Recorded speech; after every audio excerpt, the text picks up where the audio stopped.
ஹெல்த்தியான வேப்பம்பூ ரசம் எப்படி பண்ணுறதுன்னு பார்க்கலாம். அதுக்கு ஒரு கடாயில் ஒரு டீஸ்பூன் நெய் விட்டுக்கோங்க. ஒரு கைப்பிடி வேப்பம்பூ, காஞ்ச வேப்பம்பூவை நல்லா வறுத்து எடுத்துக்கோங்கங்க. அடுத்து இன்னொரு பாத்திரத்தில் கொஞ்சமாக எண்ணெயும் 2 டீஸ்பூன் நெய் விட்டுட்டு அதில் 1 டேபிள் ஸ்பூன் துவரம்பருப்பு, 1 டீஸ்பூன் சீரகம், 1 டீஸ்பூன் கடுகு, ஒரு 3 மிளகாயை தாளித்து கொட்டுக்கோங்க.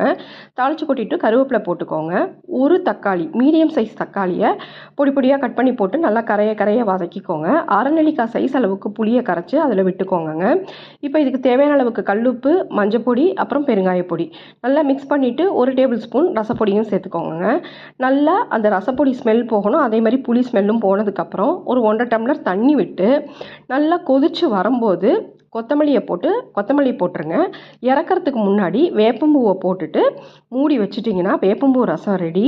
ஏன்னா ஒரு நாள் ஹெவியாக ஃபுட்டு சாப்பிட்ருக்கீங்கன்னா மறுநாளைக்கு இந்த மாதிரி சிம்பிளாக வேப்பம்பூ ரசம் வச்சு சாப்பிட்லாங்க. நீங்களும் ட்ரை பண்ணி பாருங்கள்.